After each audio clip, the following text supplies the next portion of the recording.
Hi guys, my name is Eb Tudor, I'm the man on the Silver Mountain, and welcome back. Now today I want to talk about emotional control, and this is something that I've talked about a lot, where I've made a point of saying your emotions are only inside you. No one is able to kind of control your mind or control your emotions.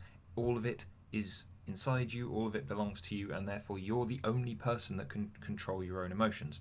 So if you don't want to flip out, if something is getting under your skin but getting angry would make the situation worse, if you're feeling stressed and miserable, and you just you know keep thinking you can't get out of it, all of those things you can control, all of those things you can fix. Even if it's to an extreme, like you're a genuine clinically depressed person, you can still take steps to manage that by seeing doctors, therapists, psychologists, and finding ways to manage and solve that problem. You just need to find a way to take that first step.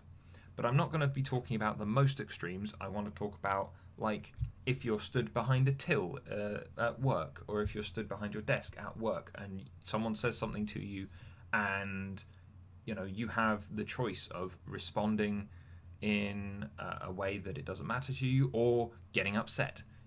That's your choice, and we need to make sure that we understand that those situations are entirely under our control. We need to believe and understand that the only person that controls our emotions is ourselves. And so here I want to throw you guys a handful of questions here, that you can ask yourself when you're finding yourself in those situations, just to try and kind of narrow down how it's still under your control, and what you can do, and how you can fix things, and how you can not kind of just let your emotions overrun you. There are obviously going to be exceptions, but again, when there are exceptions, when you just can't hold it off, when you can't ask yourself these questions because it's just such a big build up, and it's such a big situation, then fine, by all means, let it go, see what happens, and hopefully it turns out okay, as salvageable or something like that. But also, again, the thing to keep in mind is, even though you can control this, even though this is definitely within your power, you aren't perfect. You are still human. You are going to make mistakes. You are sometimes going to do the wrong thing. Don't expect perfection. Give yourself a break. So, allow yourself to apologize to yourself if it's something that's gone horribly wrong, and then just make sure that you do better tomorrow. That's all you can ever do. In which case, keep that in mind when considering what we're going to be talking about now. So the first thing is, when you have these situations, I've talked about this in other videos as well. One of the first things to do is kind of shift your perspective, because the perspective that you have is usually something terrible. It's something ridiculous and all the rest of it that's gone on in your life, and you may not be able to take control of it, and it's causing you stress. It's causing you to get upset. But that's from a perspective of you kind of being the victim, where stuff has just happened to you. The way that I've often suggested changing the perspective on this in other videos, and which I'm now going to do again, is it's not something that is just an obstacle or something that's kind of come crashing down on top of you. It's a challenge. You've now got this thing in front of you, and it's your job to get around it and win. It's not that it's just in your way and it's immovable and it's this huge wall. It's a wall with a rope on it. You just need to find the rope and then make the climb. It allows that change and that shift in perspective. If you're worried that your boss is conspiring against you to fire you, then the way to turn that round into a challenge is to prove to him that you're too invaluable to fire. Do more, find your other ways around it so that you can show off your work more. Stuff like that. It's about changing those bad situations into good challenges.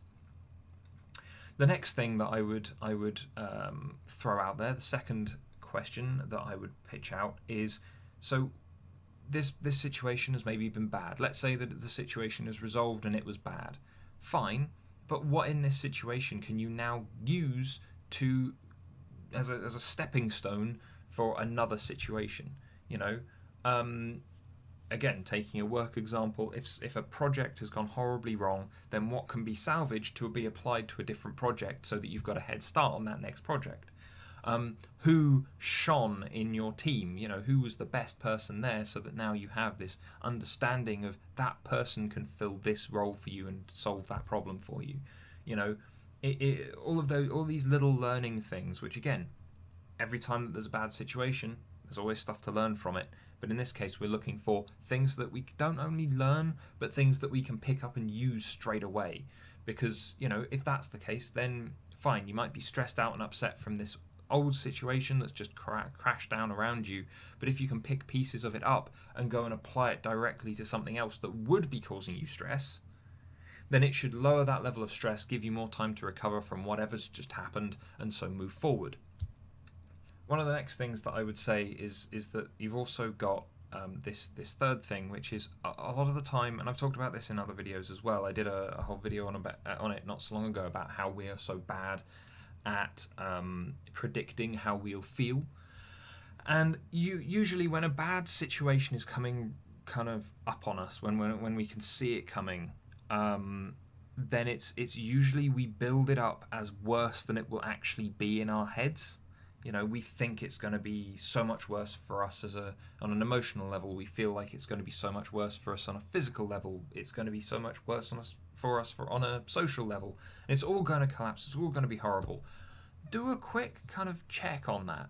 You know, if you can sit down and go, okay, well, I thought it was going to be like this, but now that it's here, now that I can examine it, it's not as bad in this way and in this way and in this way, and this thing that I thought would be the main focus of all of this never actually even happened. You know, it just wasn't a good thing, but it wasn't a terrible thing. You know, doing that should allow you just to, again, find that place and generate that kind of idea of where you were, where you are, and where you can go. Changing your perspective. Again, if you know, you thought it would be like a nuclear bomb blast going off, and it turns out that it was more like a small kind of firework going off or something, then it allows you that shift in perspective of, yeah, okay, well, I thought it would be a 10-foot wall. It turns out it's a white picket fence. You know, it's easier to make those shifts in approach and the shifts in perspective on a situation, so that then you can kind of find a better way of heading towards it and dealing with it, rather than getting upset, getting stressed out, getting angry, beating yourself up, beating other people up, maybe not literally, but, you know, figuratively. And so it all kind of pans out to making that better space for you. You know, so we've just to kind of recap here, we've got changing your perspective, making it more of a challenge, or making it something more positive that you can kind of fight for. Shifting it so that we've got this what can I learn, what can I use idea from whatever it is that your situation is throwing at you. And then finally, last point was just making sure that you know how bad it's got, because if it wasn't as bad as you thought it was, then in theory it should be easier for you to deal with, you know. And this can apply to everything from getting upset with family to getting upset with work, from getting upset with basically anything. You know, I'd love for people to kind of just draw in a little bit on the things that they get upset about, and do, you know, ask themselves some of these questions, do some of these things with shifting perspective, trying to, you know, how is this a challenge rather than how is this just terrible, and you know, so that then we actually get some constructive stuff rather than just a lot of people complaining and whining and being upset over stuff that in a lot of instances no one can control, it doesn't make any sense, and all that kind of thing, you know. So I'd like to see some more of that, which is kind of why I wanted to touch on this today. But also, we were talking last week again about relationships and things like that, and about assertiveness versus aggressiveness as well. And all of that comes into controlling your emotions. You know, you need in a relationship to try and find that stability. Both parties need to allow support to the other. You know, you can't always just flip out, and if one person gets upset, you can't allow that to infect you. You know, there has to be that solidity in there. And in terms of aggression versus assertiveness, You know, if you're assertive, then you don't lose control of your emotions. You look for that win-win. You look for that middle ground. You find those spaces where you can work on facts and useful information instead of just emotion. Whilst if you're aggressive, well, being aggressive is built off insecurity, instability, emotion, and that's one of the reasons why it causes so many problems down the line anyway. But anyway, those are the 3 points that I bring to you guys, and that's why I wanted to make this video. So, you know, I'd love to hear your thoughts. Are there any other things that you'd add to this list in regards to kind of the things to consider, questions you'd ask yourself when it comes to kind of reining in those emotions? And also, again, I just want to point out that the only person that can affect your emotions is you. It's the only, you know, you're the only person who has control over those things because they are inside you. And on top of that, if you do slip up, if you don't manage to ask yourself these questions, if trying to kind of reframe it in your head so that it's not a big challenge, or it's not a big obstacle rather, and it becomes a smaller challenge, you know, if you can't manage that as well because of whatever it is that's in front of you, give yourself a break. You're not perfect, you're not infallible, you're not indestructible. You know, give yourself a moment, have a think, have a cool off, go and do something, go and stop doing something, whatever. You know, just find a place to recover, and then, you know, realize that you're just human. You're just making your way through the world, and that you just need to try better tomorrow. That's all you need to do. Yeah, give yourself a little bit of forgiveness there. Be nice to yourself, and allow tomorrow just needs a bit of extra effort, so prepare yourself for it. But anyway, guys, thank you very much for watching, and I will see you in the video later. Take care. Thank you very much for watching, guys. If you enjoyed this video, found it interesting, then please drop us a like, share this video, and subscribe for more, and I'll see you in the video later. Take care.